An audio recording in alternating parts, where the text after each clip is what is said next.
Tim penyidik Kejari Aceh Barat Daya bersama penyidik Kejati Aceh menggeledah kantor PT Cemerlang Abadi atau PTCA di Kecamatan Babarot, Aceh Barat Daya. Penggeledahan dilakukan terkait dugaan korupsi pada kegiatan usaha perkebunan kelapa sawit di atas tanah negara. Dalam kasus tersebut disinyalir kerugian negara mencapai 10 triliun rupiah.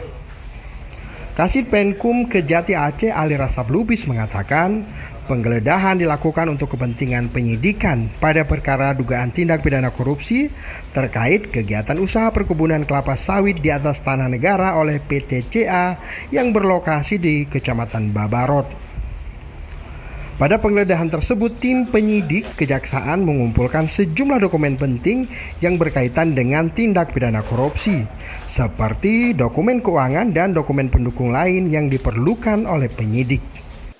Penyidik dari Kejaksaan Negeri Aceh Barat Daya berkolaborasi dengan penyidik dari Kejaksaan Tinggi Aceh telah meningkatkan kasus ini ke tahap penyidikan.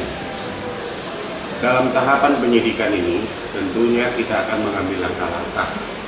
Salah satu yang kita ambil langkah adalah pengumpulan alat-alat bukti yang akan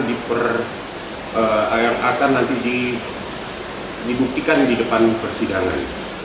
Alat-alat bukti yang akan kita dapatkan itu salah satunya adalah dokumen-dokumen yang ada di PTCA itu sendiri. Alhamdulillah hari ini telah kita laksanakan dan telah kita dapatkan beberapa dokumen penting yang kita anggap ini sangat penting yang berkaitan dengan pidana yang disangkakan dan perhitungan kerugian negara yang akan diperhitungkan nantinya.